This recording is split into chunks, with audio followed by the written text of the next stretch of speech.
आत्म अनुशासन उच्च सफलता और अर्थपूर्ण जीवन की सुनहरी कड़ी है।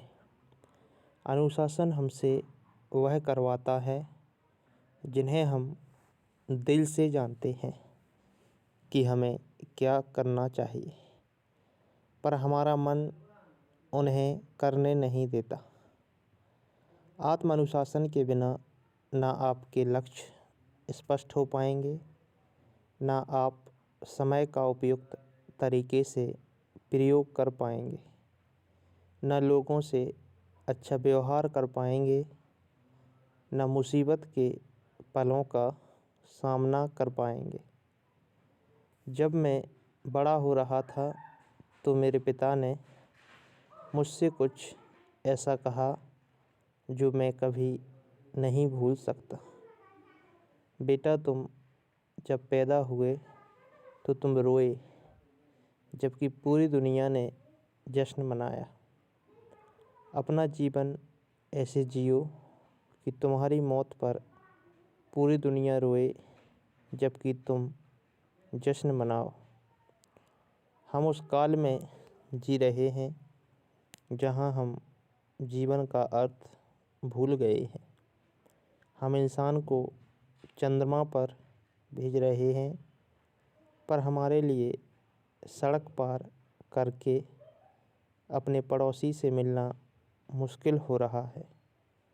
हमारे पास ईमेल, फैक्स मशीन और डिजिटल फ़ोन जैसे साधन हैं जिनके द्वारा हम बहुत आसानी से जुड़े रह सकते हैं। फिर भी हम उस वक्त में रह रहे हैं जिसमें हम आपस में सबसे कम जुड़े हुए हैं।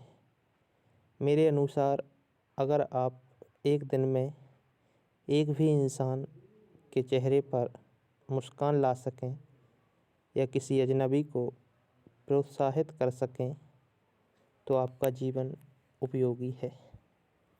प्रसन्न जीवन जीने के लिए हमें मुश्किल परिस्थितियों में अपने दृष्टिकोण को लगातार परिवर्तित करने की कोशिश करनी चाहिए।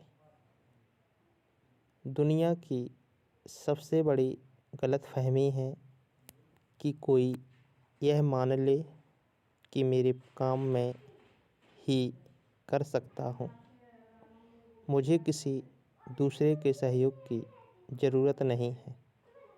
ठीक है, अपने काम खुद करना चाहिए, लेकिन यह हमारे निजी जीवन पर लागू होता है। जब सार्वजनिक जीवन में उतरते हैं तो हमें कई छोटे बड़े, अच्छे और हो सकता है कि बुरे लोगों का भी सहयोग लेना पड़ जाए।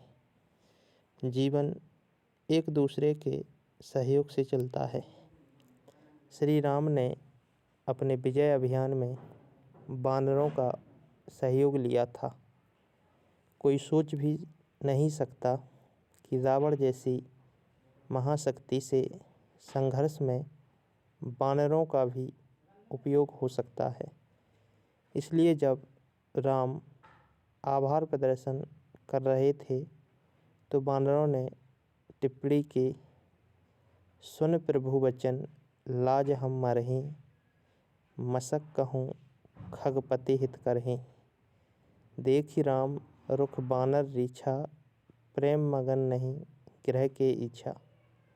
प्रभु के ऐसे वचन सुन हम लाज के मारे मरे जा रहे हैं। मच्छर भी कभी गरुड़ का हित कर सकते हैं।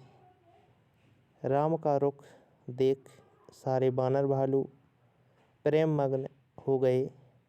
उनकी अपने घर जाने तक की इच्छा नहीं रही। राम का चरित्र ऐसा ही था।